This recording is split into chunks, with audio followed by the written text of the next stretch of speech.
Now, 6 things to know before you go. Former FBI Director James Comey has been indicted by a grand jury in Alexandria, Virginia.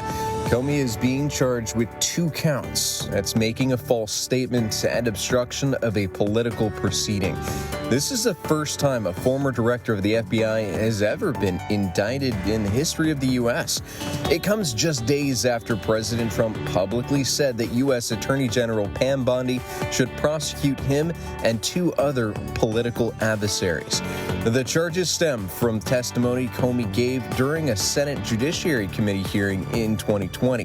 Comey has always denied that he engaged in any wrongdoing. Congressional Democrats say they'll keep pushing for a government funding resolution today.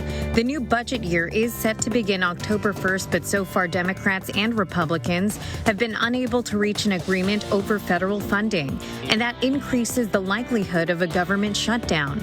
Efforts to pass a short-term funding bill failed last week, and earlier this week, President Donald Trump canceled a meeting with top congressional Democrats about avoiding a shutdown. Democrats could hold a meeting of their own this afternoon to talk about their next move. The White House is rolling out new tariffs on a wide range of products. President Trump announced a 50% tariff on imported kitchen cabinets, bathroom vanities, and related products. Upholstered furniture will now face a 30% tariff. Trump also imposed a 25% tariff on imported heavy trucks, citing concerns about foreign competition.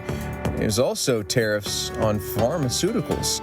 The new tariffs are set to take effect on October 1st. A new massive tariff on some imported drugs will also take effect starting next month.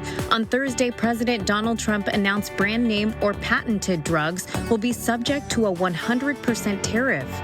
The tariff will not apply to drug makers who are building manufacturing plants in the United States. Trump is using tariffs as a way to pressure drug manufacturers to ramp up production in the U.S. and to strengthen the supply chain for essential medicines. The president did not mention levying tariffs on generic pharmaceutical imports. The United States Postal Service says prices will not rise again at the beginning of next year. The Postal Service announced the price for market-dominant products, including first-class mail, will not increase this January. In addition, the price of a first-class stamp will hold where it is at 78 cents into early 2026. The Postmaster General says that there won't be price changes until mid-next year. Cracker Barrel is going big today for National Pancake Day. The chain is offering customers all-you-can-eat pancakes for $5 at all of its 660 locations. And that's not the only offer from the griddle.